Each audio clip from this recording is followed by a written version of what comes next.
ঐতিহাসিক জুলাই শহীদ দিবস আজ 2024 সালে শিক্ষার্থীদের কোটা সংস্কার আন্দোলন চলাকালে 16ই জুলাই পুলিশের গুলিতে নিহত হন রংপুরের বেগম রোকেয়া বিশ্ববিদ্যালয়ের শিক্ষার্থী আবু সাইদ। তার মৃত্যুর মধ্য দিয়ে কোটা সংস্কার আন্দোলনে আসে নতুন মাত্রা।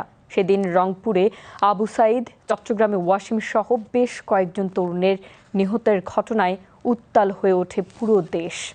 কোটা সংস্কারের দাবি থেকে যে আন্দোলনের সূচনা একের পর এক হত্যা আর নিপীড়নের বিরুদ্ধে তার রূপ নেয় বাংলাদেশের ইতিহাসের সবচেয়ে বড় গণ অভ্যুত্থানে।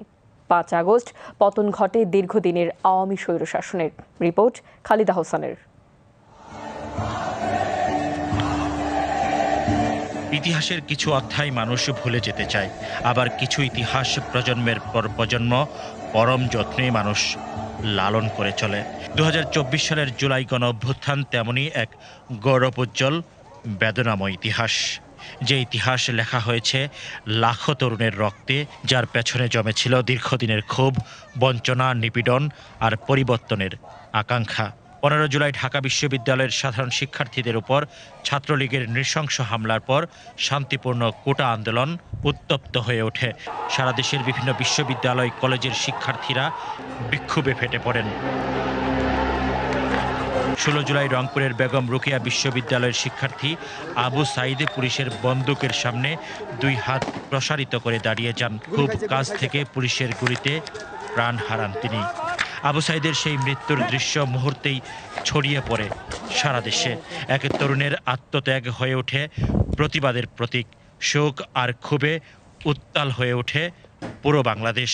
আন্দোলন নতুন করে একটা পরিবর্তন হয়, নতুন করে একটা মোড় নেয়। কিন্তু এতদিন কোটা সংস্কার আন্দোলন সরকারের পক্ষ থেকে সর্বোচ্চ সহযোগিতামূলক আন্দোলন ছিল আমাদের শিক্ষার্থীদের পাশ থেকে। কিন্তু যখন নাকি সরকার আমাদের সাথে আলাপ আলোচনা না করে, শান্তিপূর্ণ উপায় না খুঁজে সে যখন গুলি দিয়ে আমাদেরকে মোকাবেলা করতে চান, তখনই আন্দোলনের গতিপথ ভিন্ন হয়। আমি যখন 9 দফা দিই, সেটা হচ্ছে সরকারের কিন্তু সকল যে গোছানো সংস্থা কিন্তু ভেঙে দিয়েছিল। কিন্তু তো আমি কেন রিস্ক নিলাম? আমি রিস্ক নিতাম অনুপ্রেরণা ওই জায়গা থেকে, অবশ্যই দেখতাম আমার অনুপ্রেরণা। সেদিন দেশের বিভিন্ন স্থানে নিহত হন আরও কয়েকজন শিক্ষার্থী। তাদের মৃত্যু আন্দোলনের গতিপথকে আরও বদলে দেয়। কোটা সংস্কারের দাবি ছাড়িয়ে আন্দোলন পরিণত হয় ন্যায় বিচার, জবাবদিহি, নাগরিক অধিকার এবং রাষ্ট্রের ভবিষ্যৎ নিয়ে বৃহত্তর গণদাবিতে। পুরোপুরি রাষ্ট্র 2 ভাগে বিভক্ত হয়ে গেছিল, অর্থাৎ আওয়ামী লীগ একদিকে আর বাকি সব একদিকে চলে আসছিল। কিন্তু ওই রাতে রোকেয়া হল যখন শিক্ষার্থীরা দরজা খুলে ভেঙে টিএসসিতে এবং রাজু ভাস্কর্যে আসলো, এটা ছিল একটা মোমেন্টাম।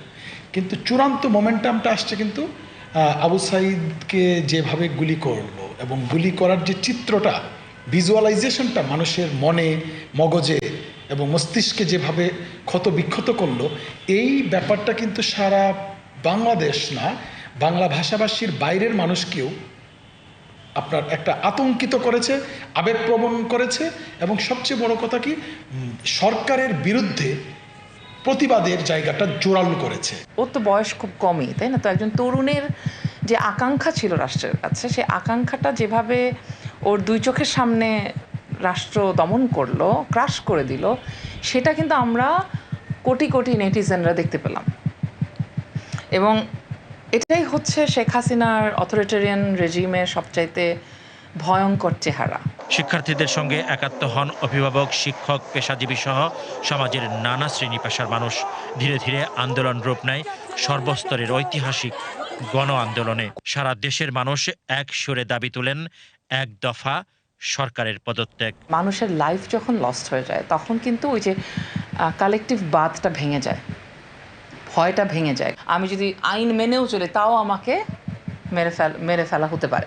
তখন কিন্তু আপনি আর ওই মুভমেন্টে না গিয়ে নিজেকে সেভ করে ফেললেন, এটা আপনি ভাবতে পারবেন না। আপনার তখন মনে হবে যে আমারও যেতে হবে।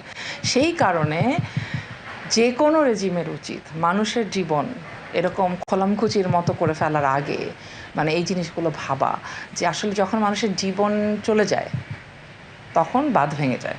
খুব শিক্ষণীয় একটা বিষয় আছে, আপনি নিপীড়ক হয়ে উঠবেন আর আপনি আবার ক্ষমতায় থাকবেন, এই দুটো কখনো একসাথে যায় না। হয়তো সাময়িক যায়, লম্বা মেয়াদে, দীর্ঘ মেয়াদে এটা কখনোই সম্ভব হয়নি। যুগে যুগে ইতিহাস তাই প্রমাণ করে। শত শত তরুণের প্রাণের বিনিময়ে অবশেষে আসে ঐতিহাসিক 5 আগস্ট গণ অভ্যুত্থানের মুখে পতন ঘটে দীর্ঘদিনের আওয়ামী স্বৈরশাসনের। দেশ ছেড়ে পালাতে বাধ্য হন ফ্যাসিস্ট শেখ হাসিনা। বাংলাদেশের রাজনৈতিক ইতিহাসে যুক্ত হয় এক নতুন অধ্যায়। Khalida Hossain, BTV news, Dhaka.